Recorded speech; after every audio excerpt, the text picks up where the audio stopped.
first ever factory outlet, Chandanagar, Mukunda Jewelers, opening soon. No making charges.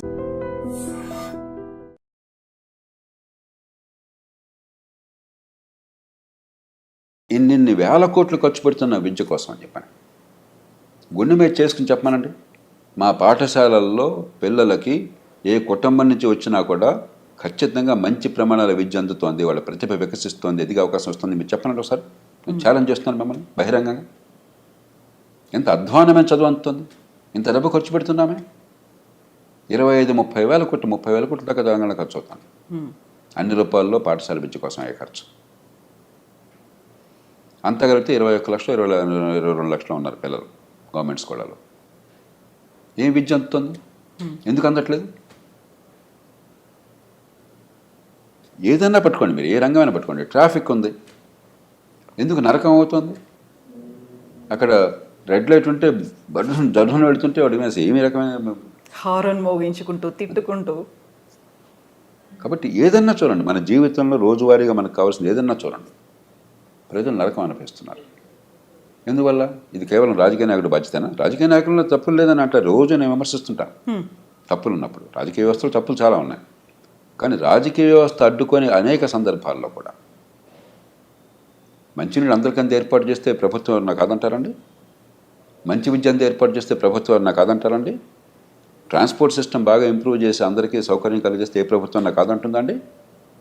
వేరే విషయాల్లో జోక్యం చేసుకోవచ్చు, వాళ్ళ లాభం కోసమో వాళ్ళ స్వార్థం కోసమో. ప్రజలందరికీ మంచి సౌకర్యాలు కోసం ప్రజలు ఇచ్చిన డబ్బుతో సరిగ్గా అందజేస్తే ప్రభుత్వానికి కీర్తి వస్తుంది, ఓట్లు వస్తాయి కదా. ఎవరన్నా కాదంటారా? ఏ మంత్రులన్నా కాదంటారా? ఏ ఎమ్మెల్యేనా కాదంటారా? కాబట్టి ప్రతిదానికి రాజకీయం వంక పెట్టి మధ్యతరగతి వర్గాలు రాజకీయంలో వాళ్ళని తిడతారు కాబట్టి భారవంతం వాళ్ళ మీద వేసి నపం పెట్టేసి మనం కూర్చుంటే అది ధర్మం కాదు.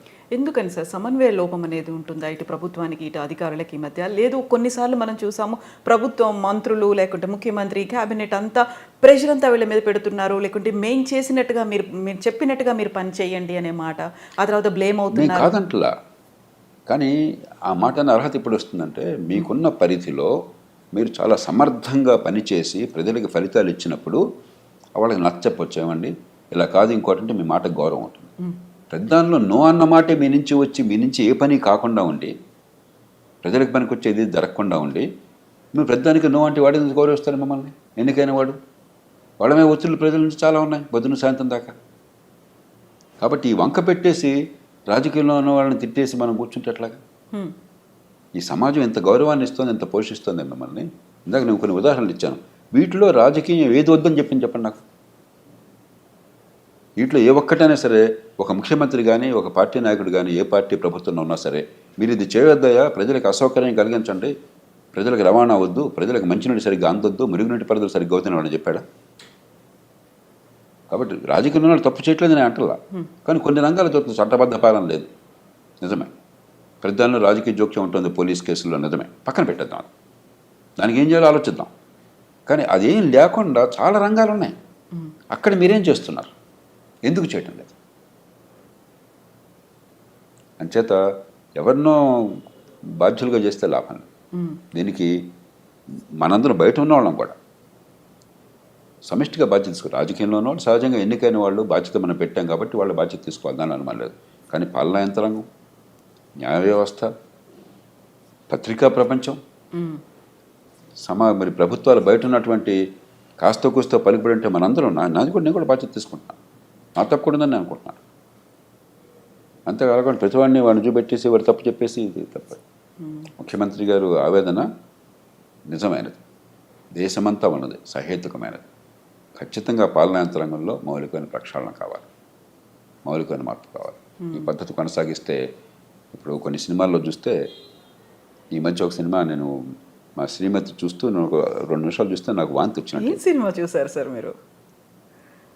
వాడు అధికారిని వేశారట ఎన్నికల కోసం అని చెప్పని, వాడొచ్చి బస్తమే సవాలని చెప్పని, నువ్వెవడవయా ముఖ్యమంత్రివి, లేకపోతే నువ్వెవడవయా మంత్రివి, నేను 35 ఏళ్ళు ఉంటాను, నేను అంత తెలుస్తాను అంటాడు. అది నిజంగా జనం తప్పట్టు పడతారు గొప్ప అనుకుని.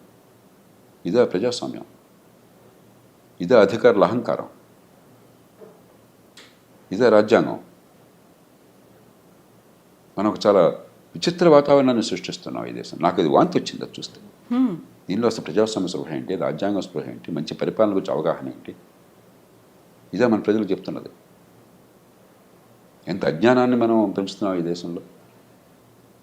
అలాగే ఈ పదవుల కోసం పడితే వెంపర్లట 15 లక్షల మంది పోటీ పడ్డం ఐఏఎస్ కోసం అని చెప్పని జీవితం అంతా త్యాగం చేయడం, ఒక 5 ఏళ్ళు 10 ఏళ్ళు. అంత ఈజీ కాదు ఐపీఎస్ ఆఫీసర్లు అవడము అనేది ఉంటుంది కదా సార్. చాలా కష్టపడితే వచ్చారు. ఇంత కష్టపడి వచ్చిన తర్వాత మీరు ఉద్ధరించింది ఏంటట? కరెక్టే, ఉద్ధరించింది ఏంటట? ఎందుకని జరగట్లేదు ఫలితాలు? నేను కోపంతో చెప్పట్లా, ద్వేషంతో చెప్పట్లా. నేను ఆ పదవుల్లో ఉన్నవాడిని. నేను నిస్పృహతో బయటకు వచ్చినవాడిని కాదు, నిరాశతో పనికి రాకుండా బయటకు వచ్చినవాడిని కాదు, ఫెయిల్ అయిన వాడిని కాదు. నన్ను ఎవరు భారతదేశంలో ఒక అధికారిగా ఫెయిల్ అయిన ఎవరో ఏ మనిషిని అనుకోవట్లా. నన్ను బాగా తిట్టేవాళ్ళు కూడా ఆ మాట ఇప్పుడు అనలా. ఇంతవరకు సాధ్యం కాదు. అది ఒక ఆవేదనతో చెప్తున్నాను. ఇంత అవకాశాన్ని సమాజం మీకు ఇచ్చి నెత్తిన పెట్టుకుంటే మీ వల్ల ఏం జరుగుతుంది ప్రజలు? ఇది పోగా అహంకారం చాలామందికి. ప్రజల గురించి పట్టించుకునేది లేదు, వాళ్ళ బాధల గురించి పట్టించుకునేది లేదు. మరి కొంతమంది ఏదో సెలబ్రిటీలు అని చెప్పి అనుకుని సోషల్ మీడియా అట వెనకాల ఏదో కెమెరాలతో తిరుగుతుంటారట. ప్రభుత్వాలకు సిగ్గుంటే డిస్మిస్ చేయాలి వాళ్ళని. మనం బ్రిటిష్ పరిపాలన యంత్రాంగాన్ని అనుకరించాం. ఎనానిమిటీ దానిలో ముఖ్యమైనది, మెరిటాక్రసీ, మీ ప్రతిభ వల్ల రావటం, పొలిటికల్ న్యూట్రాలిటీ, పక్షపాత రాజకీయాలు లేకుండా ఉండటం, ఎనానిమిటీ, పబ్లిక్ సర్వీస్, ఇవి మౌలికమైన లక్ష్యాలు. అవన్నీ మర్చిపోయి మీరేదో స్టార్లాగా బిహేవ్ చేయటం నాకు అర్థం కాదు. ఎంత విచిత్రంగా ఉంది అసలు. ప్రవర్తన అంత వెకిలిగా ఉంది. దాన్ని ఎలా సహిస్తున్నారు ఈ రాజకీయంలో ఉన్నవాళ్ళు? దానికి ముఖ్యమంత్రి గారిని కూడా బాధ్యతలు చేస్తున్నాను. మీరేం చేస్తున్నారు మరి? మీ ఆధీనంలో పరిపాలన యంత్రాంగం అంటే వాళ్ళలో క్రమశిక్షణ పెట్టి కొన్ని ఏ రకంగా చేస్తే మేము గౌరవిస్తాం, ఏ రకంగా చేస్తే మేము ఊరుకోమని చెప్పిన సంకేతాన్ని ఇచ్చే బాధ్యత మీకు కూడా ఉంది. సో ఈ మధ్యన ఒక ఇన్సిడెంట్ చూసాము. తెలంగాణ రాష్ట్రంలో ఒక మంత్రి కలెక్టర్ మీద అసహనం వ్యక్తం చేశారు, పబ్లిక్గా వాళ్ళని విమర్శించారు అనే వాదన వినిపించింది. ఆ తర్వాత కలెక్టర్ అక్కడి నుంచి తప్పుకున్నారు, పోస్టులు పెడుతున్నారు అనేది. సో కొటేషన్స్ రూపంలో, మోటివేషనల్ కోట్స్ రూపంలో వస్తున్నాయి అనేది. ఇన్ఫ్లుయెన్స్ ఎవరిని చేస్తున్నారు సార్? నాకు ఈ సంఘటన తెలియదు కాబట్టి దాని గురించి పూర్వాపరాలు తెలియకుండా మాట్లాడాను. మనకేమిటంటే 2 విషయాలు మనకు చాలా స్పష్టత ఉండాలి. ప్రజాస్వామ్య సమాజంలో తుది బాధ్యత వహించేది ఎన్నికైన ప్రభుత్వము, ఎన్నికైన ప్రతినిధులు. కాబట్టి తుది నిర్ణయం తీసుకునే అధికారం రాజ్యాంగం పరిధి లోపల ఎన్నికైన ప్రభుత్వానికి. మనం ఏంటనుకుంటున్నామంటే అధికార యంత్రాంగానికే పాత్ర ఉంటుంది. వీళ్ళంతా ఊరికే వచ్చారు, వీళ్ళు వస్తారు, రేపు పోతారు, 35 ఏళ్ళు మేము ఉంటాం, వాడు వచ్చి రేపు ఓడిపోతాడు. చాలా సినిమాలో డైలాగ్ కూడా, నేను ఐఏఎస్ పరీక్షలకు వచ్చాను, కావాలంటే పొద్దున్న ఎమ్మెల్యే, ఎంపీ, మంత్రిని కాగా నువ్వు అవుతావా? ఏదో గొప్ప విషయం లాగా. అంటే ఇక్కడ ప్రజాప్రతినిధులకు పెద్దగా చదువు ఉండట్లేదు, క్వాలిఫికేషన్ అనేది లేదు. ఆలోచనే మూర్ఖమైనది, అప్రజాస్వామికమైనది, అవాస్తవమైనది. ఒకరోజు పరీక్ష రాసిన మాత్రం చేత గొప్పవాడు కాలేడు ఎవడొకడు. ఆ రోజు నువ్వు చదువుకునే వచ్చి ఉండొచ్చు, నువ్వు బాగా బట్టి ఉండొచ్చు, లేకపోతే ఎగ్జామినర్ ఆ రోజు సంతోషంగా ఉండొచ్చు, అదృష్టం కలిసి రావచ్చు ఉండొచ్చు. అంత మాత్రం చేత గొప్ప అని అనుకుంటే అది ప్రజాస్వామ్యం ఎట్లా అవుతుంది? ప్రజలు తమ సమ్మతితో అధికారాన్ని కట్టబెడితే ప్రజాస్వామ్యం. ప్రజలు పాలించేది ప్రజాస్వామ్యం. ప్రజలు పాలించేది వాళ్ళు ఎన్నుకున్న ప్రతినిధుల ముందు ఆ గౌరవం ఉండాలి. తప్పు చేస్తే ప్రతిఘటిద్దాం, కానీ ప్రజాస్వామ్య వ్యవస్థ పట్ల గౌరవం లేకపోతే, రాజ్యాంగ విలువల పట్ల గౌరవం లేకపోతే, ఎన్నికైన ప్రతినిధులను అగౌరవపరుస్తుంటే అది ప్రజాస్వామ్యం కాదు. ఏ అధికారికి అహంకారం కూడదు. అది మిలిటరీ అధికారి కావచ్చు, సివిల్ అధికారి కావచ్చు, న్యాయమూర్తి కావచ్చు. ఎన్నికైన ప్రతినిధుల్ని చవకగా చూడండి, వాళ్ళు తిట్టుకుంటారు. అదే పనిగా జనం కూడా తిడతారు. ఎందుకంటే ఓటు వేసేది, తీసి తిరస్కరించేది వాళ్ళనే కదా. కాబట్టి జనం తిడతారు. అది ప్రజాస్వామ్యంలో సహజం. కాబట్టి వాళ్ళకి కొంచెం రాజకీయంలో ఉన్న వాళ్ళు కొంచెం వంగం ఉంటారు. దాన్ని అలుసుగా తీసుకుని ప్రజాస్వామ్యాన్ని అవమానిస్తే, ఎన్నికైన వాళ్ళు చాలా చులకనగా చూస్తే గడ్డిపోచలాగా, అది ప్రజాస్వామ్యం కాదు. అది ప్రజలకు అర్థం కావాలి. ఏ ప్రజాస్వామ్యంలో స్వేచ్ఛను అనిపిస్తున్నా ప్రజాస్వామ్యానికి మూలం అర్థం కావాలి. రెండోది, సరైనటువంటి సూచనలు, సలహాలు మీ అనుభవంతో, మీకున్న పరిజ్ఞానంతో, మీ నైపుణ్యంతో ఇచ్చే బాధ్యత మీది. తీసుకుంటారా సార్ అప్పుడు ప్రభుత్వం? అది సైలెంట్గా చేయాలి, బహిరంగంగా కాదు.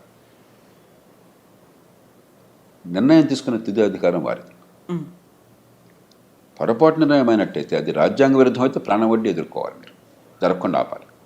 రాజ్యాంగబద్ధమైనంత వరకు, చట్టబద్ధమైనంత వరకు మీకు ఒక జడ్జిమెంట్ ఉంది, ఇది మంచిదని. కాదని జడ్జిమెంట్ వారుకుంది. తుది జడ్జిమెంట్ వారిదే. అమెరికా లాంటి దేశాల్లో కూడా ఒక్కసారి ప్రభుత్వ నిర్ణయం తీసుకుంటే అది పబ్లిక్ పాలసీ అనేది కోర్టులకు జోక్యం చేసుకో. పబ్లిక్ పాలసీ చేసే బాధ్యత ఎన్నికైన ప్రభుత్వానికి. మీరు ఇక్కడ కూర్చుని బాగోగుల నుంచి అధికారం మీకు లేదు. విమర్శించవచ్చు ప్రజలు, చట్టసభలో విమర్శించవచ్చు. ప్రజల దగ్గర మళ్ళీ పోయి తప్పు నిర్ణయాలు చేశారు, ప్రజలు అన్యాయం చెప్పచ్చు. లంచం ఉంటే మనం కోర్టులో శిక్ష వేయచ్చు తప్ప, దురుద్దేశం ఉంటే శిక్ష వేయచ్చు తప్ప, వాళ్ళకి అధికార పరిధిలో నిర్ణయాలు చట్టబద్ధంగా తీసుకుంటే దాన్ని కాదనే హక్కు ఎవరికి లేదు, విమర్శించే హక్కు ఉన్నది. సార్, ఇక్కడ ఇంకొక వాదన ఉంటుంది. ప్రభుత్వాలు మారినప్పుడల్లా అక్కడ ప్రభుత్వంలో ఉన్నటువంటి మంత్రులు, మంత్రివర్గం, సీఎం అందరూ పోతారు. ఏదైనా నిర్ణయాలు తీసుకున్నట్టు మాత్రం బాధ్యులు బలయ్యేది అధికారులే అనే మాట సార్. ఒకటి ఖచ్చితంగా పార్టీలు, ప్రభుత్వాలు తప్పన్నది. మనకి 100 మంది అధికారులు ఉంటే నిజంగా పనికొచ్చే వాళ్ళు, ప్రజలకు చేయగలుగుతున్న వాళ్ళు 5-10 మంది ఉంటారు. క్షేత్రస్థాయి వదిలేద్దాం, జిల్లాలో వదిలేద్దాం, బట్ రాష్ట్ర స్థాయి, జాతీయ స్థాయికి వచ్చేసరికి మీకు పనికొచ్చేవాళ్ళు కొద్దిమంది. ఇంతమందిలోనూ ఏమవుతుంది, వాళ్ళలో కొందరిని ఒక పార్టీ, ప్రభుత్వం ఉపయోగించుకుంటుంది. ఈ ప్రభుత్వంలో పనిచేసావు కాబట్టి బాగా పనిచేసినా మాకొద్దు, ఆ ఇంటి మీద కాక ఇంటి మీద వాళ్ళకూడదన్న ఆలోచన రాజకీయంలో ఉండటం చాలా మూర్ఖత్వం. వాళ్ళ కాళ్ళు వాళ్ళు నరుక్కుంటున్నారు. ఉన్న కొద్దిమంది మంచి వాళ్ళని వాడు కులం కారణంగానో, వాడు ఆ ప్రభుత్వంలో బాగా పనిచేసాడన్న కారణంగానో, లేకపోతే ఆ ముఖ్యమంత్రి గారికి చాలా ఇష్టడన్న కారణంగానో దూరం చేసుకుంటే నష్టపోయేది మీరు. వాళ్ళలో సామర్థ్యము, నిజాయితీ, సంకల్పము, ఈ 3 ఉంటే వాళ్ళని దేవుళ్ళగా కొలవండి.